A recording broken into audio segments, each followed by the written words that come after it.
G'day guys, my name is Josh Robinson. I'm a Formula Drift driver from Australia and I also instruct down here at Texas Drift Academy. So today I'm going to show you how to initiate a drift, and that's seemingly a simple thing to do, but there's definitely a lot going on and a lot of very fine things to pick up on. So basically, to start out, what I'd recommend doing is just feeling out how the handbrake works. So all you're going to do is put the car into first gear, get up a little bit of momentum, and then put your foot on the clutch and pull the e-brake until you feel the rear wheels lock up, and then release the handbrake and do it again, just so you can feel the sensation when the wheels bite, and let go and do it again. So I'll just quickly show you how to do that. So we're in first gear, just take off, get up to about 30 miles per hour,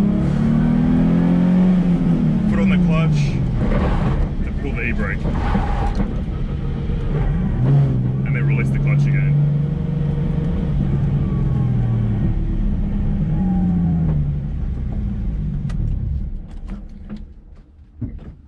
So second of all, we're going to combine that with initiating a drift. Now there's a few things to keep in mind when you initiate a drift. First is, whenever you use the handbrake, you must have your foot on the clutch. So the process to initiate is, again, take off to about 30 to 40 mile per hour, and then clutch, turn, e-brake. You're going to hold the e-brake for maybe 1 to 2 seconds, counter steer at the same time, and while you're counter steering, you actually let go of the steering wheel, because you can't physically turn your hands fast enough for how quickly the car is going to change direction, and it will find its own center, so you don't need to worry about that. So we're going to do that one more time. Get up to 30 mile an hour, clutch, turn, e-brake, get the car to angle, let go of the e-brake after 1 to 2 seconds, roll on the gas and off the clutch simultaneously, and then maintain the gas through the corner to keep the car sideways. It sounds like a little bit, it sounds like quite a lot to start off with, but don't worry, once you see it a couple of times, I think you'll get it down pretty quick. So, got the car in first gear, take off. So it's clutch, turn, e-brake, back on the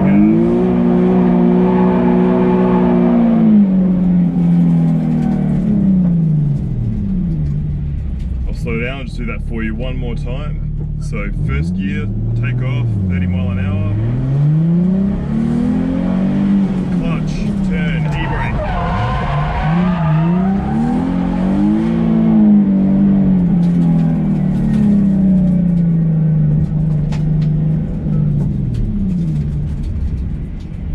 So you can see there how I actually let go of the steering wheel as the car starts to come to angle. As I said before, that's because you can't move your hands fast enough. Doing this push-pull that you've been doing for the last 20 years, being a respectable driver on the street, doesn't work in drifting. You have to let go of the steering wheel and then catch it again. Let it go as you come off the e-brake, roll on the gas as you get off the clutch. And it's not a 8,000 RPM drop the clutch or anything like that. That's a clutch kick. It's a different technique altogether. All we're doing is, maybe it's say 4,000, 3,000, 4,000 RPM, just rolling off the clutch a little bit more aggressively than you're leaving the traffic lights, but not much more, and you'll be underway. So that one more time. Clutch, turn, e-brake, back on the gas.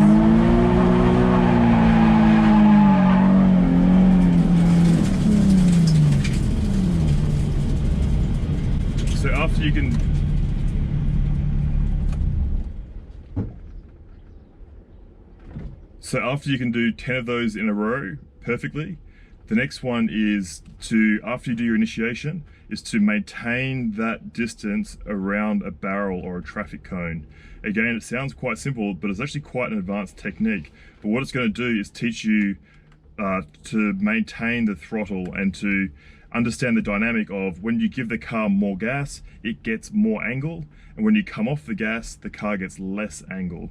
So I would definitely recommend starting off with a distance of no less than 30 foot from your obstacle, because the bigger the radius around that barrel, the easier it's going to be. If you get really close to that barrel and you're trying to do really tight Scandinavian type flicks around it the whole time, like a hairpin corner, it's going to make it a lot harder for you.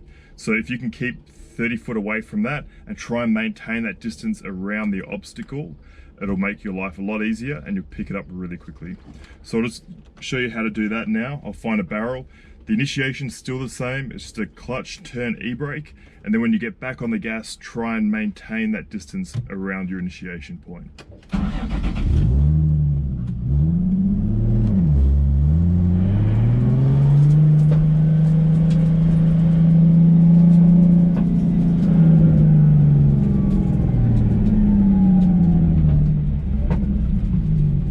Okay, so I've got my barrel here. As I said before, it's the exact same process to start. It's just a clutch, turn, e-brake, and then we're going to maintain that 30 foot distance around the marker.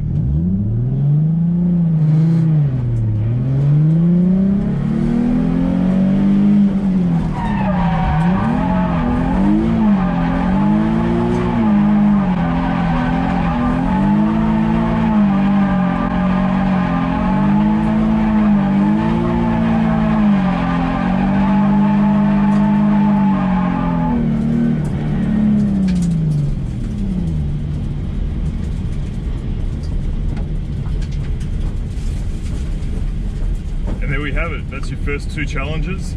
You'll definitely notice as you do the barrel for the first time, you're going to be moving your hands a lot more than that. You'll be on and off the gas a lot more. That's totally fine. That's all about learning.